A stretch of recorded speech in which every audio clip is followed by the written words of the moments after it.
Salam saudara, puji nama Tuhan. Saat ini kita kembali bertemu dalam tayangan edukasi Kristen beriman dengan logika yang sehat. Saudara menjawab sebuah pertanyaan, di manakah Taman Eden yang sebenarnya?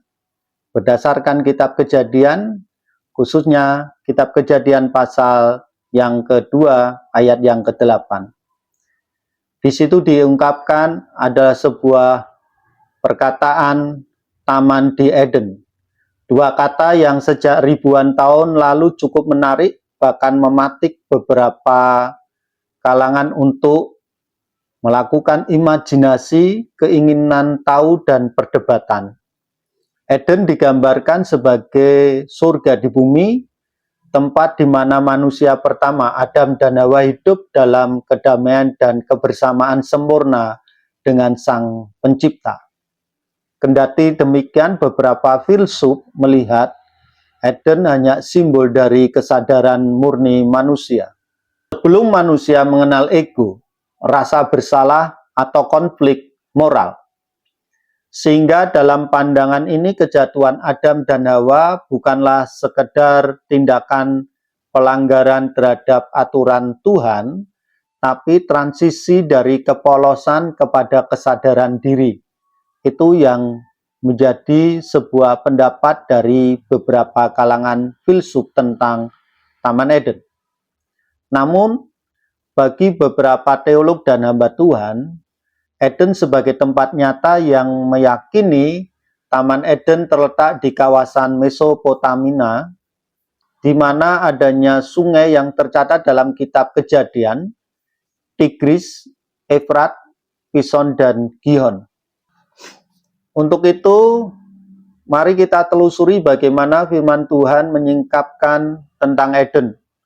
Istilah Eden pertama kali muncul di dalam kitab Kejadian pasal 2 ayat 8 yang menyatakan, selanjutnya Tuhan Allah membuat taman di Eden, di sebelah timur, disitulah ditempatkannya manusia. Di dalam kitab Kejadian pasal 2 ayat yang ke-8, firman Tuhan menyatakan, selanjutnya Tuhan Allah membuat taman di Eden di sebelah timur, disitulah ditempatkannya manusia yang dibentuknya. Artinya, dengan kata lain, kata Eden itu sendiri adalah tanah kesenangan, namun dapat juga diartikan padang rumput. Eden adalah tempat yang sepenuhnya jiwa-jiwa yang pergi setelah orang percaya dipanggil oleh Tuhan. Sering juga Eden ini dimaknai sebagai Eden spiritual. Eden juga dipahami sebagai tempat di mana Tuhan bertata. Dalam kitab Kejadian pasal 2 ayat yang ke-8, Eden di sini bisa diartikan sebagai surga yang ada di muka bumi. Namun saudara, untuk lebih jelasnya perlu diperhatikan teks dalam Kejadian pasal 2 ayat yang ke-8. Di situ dikatakan, wa yita Adonai Elohim gan ba Eden mikedem wa yasem sam et ha Adam aser yasar. Setiap kata akan kita cermati saudara satu persatu. Dengan demikian Allah telah membuat sebuah taman di bagian timur di suatu tempat yang disebut Eden. Kata ganti ba Eden diartikan di Eden atau taman Allah. Hal itu terkonfirmasi juga dalam kitab Yehezkiel pasal 28 ayat 13. Bukan hanya merujuk taman, melainkan juga Eden itu sendiri. Dalam Talmud, kitab Pesakim menuliskan Taman Eden diciptakan sebelum dunia diciptakan. Sehingga farse maka Allah menanam Taman Eden di sebelah timur dari kata mikedem. Dalam Kejadian pasal 2 ayat 8, istilah di sebelah timur diartikan sebelum atau mikodem. yaitu sebelum dunia diciptakan. Taman Eden diciptakan sebagai tempat perantara antara alam spiritual dan fisik. Adam sebelum mengalami kejatuhan dosa berbicara secara langsung, muka dengan Allah, dan Allah bertata di Eden atau di surga. Namun setelah peristiwa kejatuhan dosa dan membawa kematian ke bumi, tubuhnya tidak lagi mampu secara fisik berada di Taman Eden ini. Akibatnya Adam diusir dari taman. Dan sejak saat itu, manusia bahkan tidak dapat lagi melihat Taman Eden yang sebenarnya hingga sampai sekarang. Realitas kehidupan manusia yang sudah tidak mampu lagi bersatu dengan tempat di mana Allah bertata, mengakibatkan manusia diusir dari Taman Eden. Kisah tentang Taman Eden harus ditafsirkan secara harfiah. Tidak diragukan lagi terjadi seperti yang dikatakan dalam kitab suci. Meskipun saudara, beberapa kalangan hamba Tuhan mengatakan ini hanya bersifat simbolis, tetapi dengan yakin secara iman saya katakan bahwa Taman Eden harus ditafsirkan secara harfiah. Tidak diragukan lagi.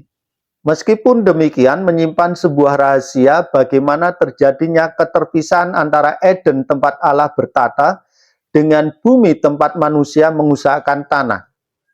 Kesombongan manusia untuk menyamai Allah melahirkan pemberontakan yang dapat membuat manusia meninggikan dirinya sendiri.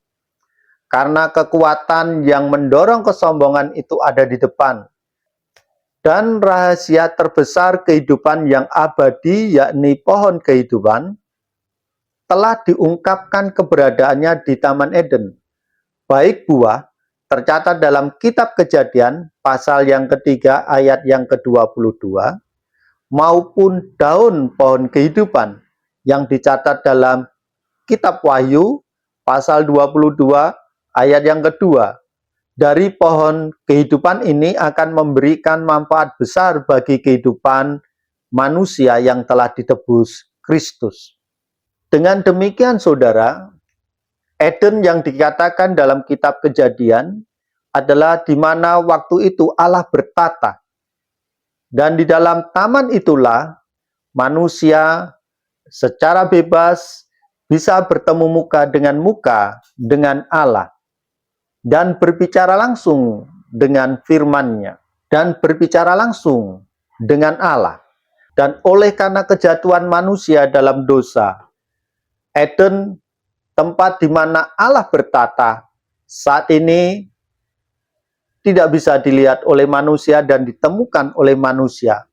Namun, taman yang ada di dalam Eden itu, keberadaannya saudara, masih bisa ditemukan, dan itu dapat dikonfirmasi dengan adanya beberapa sungai yang tercatat dalam Kejadian, hingga pada saat ini sungai itu pun masih ada. Akan tetapi Eden, tempat Allah bertata itu, sudah tidak bisa lagi dilihat secara kasat mata oleh manusia. Melainkan manusia yang ditebus oleh Kristus, kelak nanti akan dikembalikan ke dalam Eden, di mana Allah bertata. Di dalam Eden inilah manusia yang telah ditebus oleh Kristus akan kembali bersekutu bersama Sang Penciptanya. Baiklah saudara, inilah yang bisa saya bagikan tentang Taman Eden. Biarlah kebenaran ini menjadi sebuah titik tolak buat peneguhan iman saudara untuk tetap setia kepada Sang Firman, yaitu Kristus Yesus, Tuhan dan Juru Selamat kita yang hidup. Puji nama Tuhan, Tuhan Yesus memberkati.